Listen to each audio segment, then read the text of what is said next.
Eestisse, nagu mujalegi üle maailma, toovad jalgpalli eelkõige Briti meremehed. 20. sajandi alguses Tallinna sadamas peatuvate kaubalaevade madruste omavahelisi pallilahinguid vahivad meie poisikesed esialgu pealt. Kuid ajapikku hakkavad britid mängust välja löödud pallide kõvemaid tagasilööjaid kampa võtma.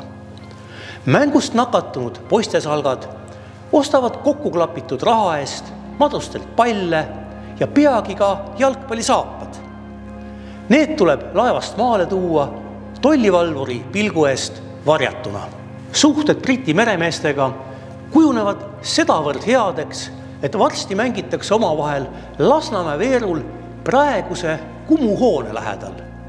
Koju naasnud britid kirjeldavad oma mängu eestlastega ja kauaaegse Eesti Jalgpalliliidu esimehe Ado Anderkopi meenutuste kohaselt kirjutab neist vutimatšidest isegi üks Londoni suur ajaleht.